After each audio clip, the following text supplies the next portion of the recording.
te laisse passer la parole. Bon. Alors ensuite. Adrien Clément. Non, non. Alors, Adrien Clément. Alors, si allez-y, arrangez-vous. Hein. J'appuie sur. Oui, allô.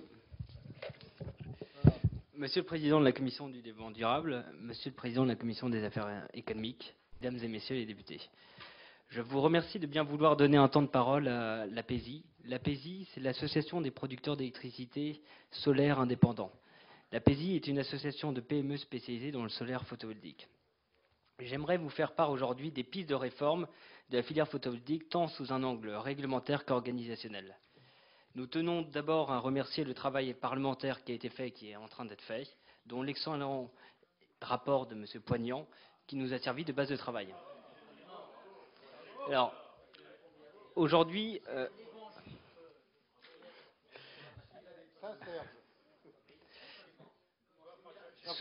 sous 3 points. Alors, je souhaiterais dresser dans un premier temps l'état des lieux de la filière, puis effectuer une comparaison des coûts et des gains de la filière afin d'avoir une vision globale du sujet. On ne parle jamais des gains. Et enfin, vous faire 4 propositions pour mieux structurer la filière photovoltaïque. Très rapidement, il s'agit de rappeler pourquoi le photovoltaïque est une chance pour la France. Pourquoi le président Sarkozy a dit il y a seulement un an, là où on investira 1 euro dans le nucléaire, on investira 1 euro dans le renouvelable. Pourquoi le monde entier, l'Allemagne, l'Espagne, la Chine, les États-Unis et le Japon, font-ils du photovoltaïque une chance et la course à l'équipement de l'énergie de demain? Il ne me semble pas que les politiques soient réticents par principe au photovoltaïque. Il semble au contraire que leur avis puisse se résumer ainsi. Oui au photovoltaïque, mais pas à n'importe quel coût. Évidemment, cette position est celle du bon sens, et il ne s'agit pas de créer une filière qui grève de manière irrémédiable et inacceptable les finances publiques. Alors très rapidement, dressons un état des lieux de la filière. Sa capacité installée. La capacité installée française, elle est très faible par rapport à l'Allemagne. 500 MW, on l'a vu par le président de la Creux, en France, aujourd'hui installés en 4 ans, alors que 5000 MW ont été installés cette année en Allemagne. Donc, le parc raccordé au 31 décembre 2009, pour bien comprendre, il était de 289 MW, et au 30 juin 2009, il était de 422 MW, soit 133 MW en 6 mois. On est très loin des 3000 MW annoncés dans la presse. La file d'attente, plusieurs chiffres circulent. C'est un vrai sujet. 4800 MW selon le rapport Charpin, 3717 MW selon les anciens chiffres de RDF et de la Creux. Le président de la Creux vient de nous donner des éléments de langage un peu plus précis. Alors là-dessus, les différentes associations que nous sommes, les NERPLAN, la PESI, ont mené une enquête très précise. 95% des acteurs hors EDF. 4/5 des projets ne se réaliseront jamais. Il faut bien comprendre qu'un projet, ce n'est pas parce que vous l'identifiez qu'il sortira. Vous avez des problèmes techniques, des problèmes financiers et des problèmes de raccordement. On en a parlé. Enfin, 3/4 des projets appartiendraient à EDF. J'ai ici le rapport annuel semestriel d'EDF-EN qui explique que le pipeline solaire d'EDF-EN serait de 2013 MW sur plus de 3000. J'aimerais qu'on nous explique bien ce sujet, puisqu'on ne veut jamais rentrer dans la transparence des chiffres. Est-on vraiment dans un marché déréglementé? Alors, que propose la filière? 1. Une purge demandée. Tous les projets qui ont bénéficié du tarif 2006, donc le grand tarif, celui qui coûte très cher à l'État, qui n'ont pas investi, donc n'ont pas montré leur besoin d'aller plus loin, donc investi 30% de l'investissement total en équipement à ce jour, n'existerait plus dans la file d'attente. C'est une vraie purge, car on montre bien qu'on laisse de côté les spéculateurs et les projets ne sont que de la pure spéculation. Il n'y a pas de réalité économique derrière. Deuxièmement, cette contrepartie, c'est un effort que fait la filière. Il faut une simplification des démarches administratives et une accélération des procédures. C'est un effort de la filière qui doit être contrebalancé par une diminution du délai d'instruction. On peut attendre indéfiniment avant d'être accordé, et ça, c'est inacceptable dans un secteur industriel. De dire clairement, quand le tarif est fixé, on ne le sait pas, ce n'est pas rédigé. Dans la provision technique et financière, il n'est pas indiqué mot pour mot à quel tarif vous êtes fixé. On ne peut pas créer une filière dans ces cas-là. Le coût pour la CSPE, on en a parlé. Vous le verrez, page 14 dans mon rapport que je vous ai transmis. Qu'est-ce que la CSPE? La CSPE, c'est une taxe qui a été mise en place pour le service public. Aujourd'hui, dans la CSPE, d'après les derniers chiffres que nous avions, le photovoltaïque ne représentait en 2010 que 5,7% de la CSPE. 5,7% à quoi correspond 120 millions d'euros, soit 4 euros par ménage par an. Ce n'est rien. Les autres coûts dans la CSPE, ce sont le tartame, la cogénération, la péréquation tarifaire, on n'en parle jamais. Pourquoi cette différence avec les chiffres qu'on trouve dans la presse et le rapport Charpin? 2 points. 1, la file d'attente. On parle de 4000 MW, on voit bien que seuls 122 MW ont été installés en 6 mois. Ce n'est rien. 2, la comparaison par rapport au prix de gros. Alors je ne suis pas tout à fait d'accord avec le président de la Creux. Lorsque je lis le texte de loi et que je vois dans Légifrance, donc je n'ai rien inventé, sur la définition article 4 de la CSPE, je vois à la différence entre le prix d'acquisition d'électricité payé en exécution des contrats en cause et le prix de marché de l'électricité. On ne parle pas de prix de gros. On parle évidemment du prix de marché de l'électricité totale, puisque le photovoltaïque répond à une demande, à un besoin, c'est le pic de consommation. Et vous avez le nucléaire sur la base, 80%, c'est ça le mix énergétique français, et le complémentaire. On répond à un mix. Donc l'hydraulique, il n'est pas vendu 4 centimes. Donc on comprend bien que le prix de marché d'électricité, ici, il n'est pas de 4 centimes. Ce n'est pas le prix de gros, c'est le prix de marché de détail. Donc là-dessus, il faut être bien honnête. On reprend le texte, prix de marché de l'électricité. Je vais plus loin. On a même la surprise de lire dans les comptes annuels d'EDF, que j'ai ici, en fait, la CSPE pourrait être une cagnotte pour EDF. Pourquoi? Parce que les obligations nettes d'achat de la CSPE lui auront reporté 670 millions d'euros en 2009. C'est marqué ici. Donc il faut bien comprendre que le trésor de guerre d'EDF ici, de la CSPE, ce n'est pas uniquement un coût. Si on en fait un bénéfice, on pourrait très bien financer pendant plusieurs années le photovoltaïque. Alors on a parlé des coûts, parlons maintenant des gains. Les gains, ils sont extrêmement importants. Le nerf de la guerre aujourd'hui en France, c'est quoi? C'est l'emploi.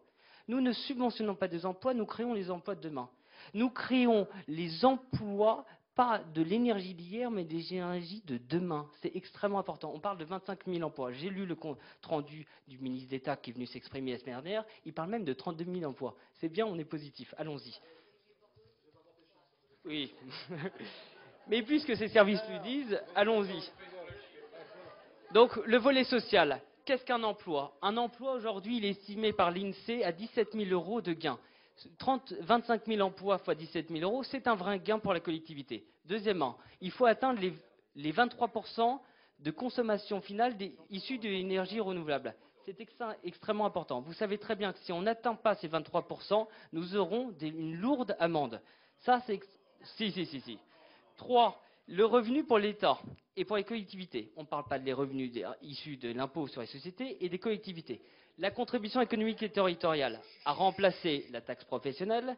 La taxe professionnelle a également été remplacée par l'IFER et également, la semaine dernière, on a pu le voir, la taxe d'aménagement. Qu'est-ce que c'est? Vous le connaissez tous, c'est la taxe locale d'équipement. Alors j'aimerais juste faire un point à vous, députés, qui sommes également élus locaux. Lorsque vous avez une entreprise... La passion aidant, on va Ouais, éloigner un peu le micro. Oui. Lorsque vous avez une entreprise qui s'implante localement, un effort de l'exécutif local peut être fait sur la taxe professionnelle. Et la contrepartie, c'est quoi? Ce sont les emplois. Ne l'oublions pas, l'emploi est majeur. Enfin, j'ai dit pouvait, oui. Oui, mais c'est un point. Alors, la stratégie aujourd'hui de la France. L'énergie renouvelable répond à une vraie demande, c'est la sécurité et l'indépendance énergétique. Ceci est non négligeable.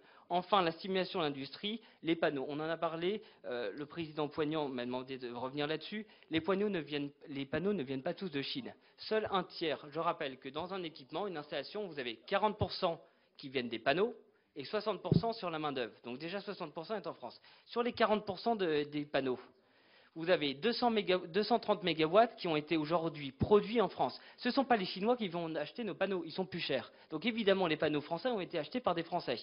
Ensuite, il reste donc les panneaux qu'on achète à nos pays limitrophes, et enfin aux Chinois. Alors, les Chinois, en dernier recours, ils sont plus difficiles à assurer et les banques ne nous suivent pas. Vous savez bien qu'on fait 80% de dette, 20% de fonds propres. Si les banques ne nous suivent pas, on n'y arrive pas. Le rappel que l'énergie renouvelable est financée entièrement par des investisseurs privés. Enfin, le mix énergétique. N'oublions pas, comme la grande chance du photovoltaïque, c'est l'acceptabilité du public. La prise de conscience collective. En mettant en place le photovoltaïque, les Français comprennent qu'est-ce que c'est que la consommation d'énergie et comment on produit. Ça, c'est extrêmement important. Et enfin, la deuxième cagnotte, la gagnante de demain, c'est le certificat vert. Ça, on n'en parle jamais. Les conclusions, quelles sont nos propositions? 1. La purge de la file d'attente. La radiation de tous les projets inscrits en file d'attente avant le 12 janvier 2010 si les promoteurs ne sont pas en mesure de transmettre une attestation d'acompte de la commande de modules photovoltaïques. Ça, c'est extrêmement important.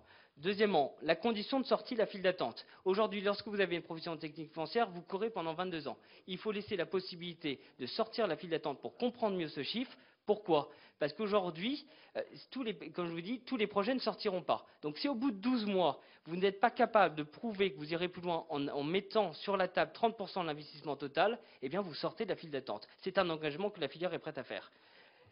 Alors, puisque c'est un effort, il faut la transparence sur la CSPE. Ça, c'est extrêmement important. Quels sont les vrais chiffres? Où va-t-on? Arrêtons de lire dans la presse, ici et là, que la photovoltaïque est les maux de toutes les finances publiques. Ce n'est pas vrai. La filière refuse d'être son bouc émissaire et donc on propose à la Commission de régulation de l'énergie, c'est un travail en plus, de faire un tableau de bord réel des différents indicateurs. J'ai bientôt fini. Enfin, repenser l'objectif de 5,4 gigawatts. Pourquoi? Parce qu'aujourd'hui, 5,4 gigawatts, c'est 3 milliards de bénéfices en termes d'impôts et de CET pour la collectivité. Si vous portez ça à 20 gigas, laissons le marché courir. Vous portez ce bénéfice à 9 milliards. Ce n'est pas négligeable. On parle de 60 000 emplois avec 5,4 gigas. Si vous portez ça à 20 gigas, combien d'emplois aurez-vous? Le double? Le triple? C'est extrêmement important en période de crise.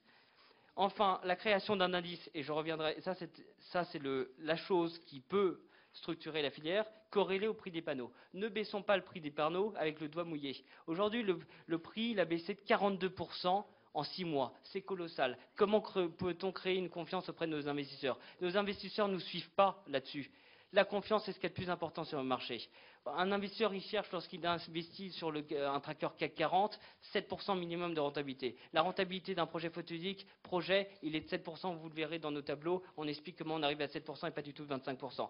Créons un indicateur, 40% sur le panneau, 60% sur la main-d'œuvre, et on prend l'indice des panneaux qui est photon. Et alors j'ai fini, je conclus, Monsieur le Président. J'aimerais juste vous dire très solennellement, et les yeux dans les yeux, qu'il ne faut absolument pas baisser les tarifs en janvier. Je vous le dis, si on baisse les tarifs encore une fois en janvier, c'est l'ensemble de la filière qui mettra la clé sous la porte. Et ce n'est pas créer des emplois de demain, c'est créer une filière au pôle emploi. Ça, c'est une réalité. Nous avons 25 000 emplois, 60 000 emplois. Est-ce que nous voulons, en pleine crise, créer ça?